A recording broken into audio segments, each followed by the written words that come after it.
Hello everyone, আমি অঙ্কিতা। আমার ছোট্ট একটা ভিডিওতে তোমাদের সবাইকে স্বাগত। তো দিনটা ছিল অক্টোবর মাসের 12 তারিখ। প্রায় 1 বছর ধরে প্ল্যানিংয়ের পর অবশেষে আমরা বেরিয়ে পড়েছিলাম সিক্কিমের উদ্দেশ্যে। একেবারে কম খরচে তোমরাও কিভাবে সিক্কিমে পৌঁছাবে সেই ইনফরমেশনই আছে আজকের এই ভিডিওতে। কম খরচে সিক্কিম যাওয়ার জন্য তোমাদের প্রথমেই পৌঁছাতে হবে এনজিপি বা নিউ জলপাইগুড়ি স্টেশনে।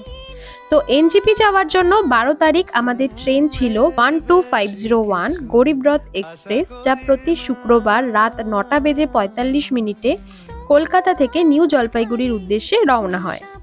পরদিন সকালে এনজিপি পৌঁছে প্রথমেই তোমাদের কাজ হবে স্টেশনের বাইরে কোনো দোকান থেকে ব্রেকফাস্ট করে নেওয়া। এরপর স্টেশনের বাইরে যে গাড়ি স্ট্যান্ড আছে সেখান থেকেই রিজার্ভ বা শেয়ারিং বেসিসে তোমরা গাড়ি পেয়ে যাবে সিক্কিম যাওয়ার জন্য। আমরা কিভাবে এবং কত খরচে সিক্কিম পৌঁছেছিলাম সেটা জানতে হলে অপেক্ষা করতে হবে নেক্সট পার্টের জন্য।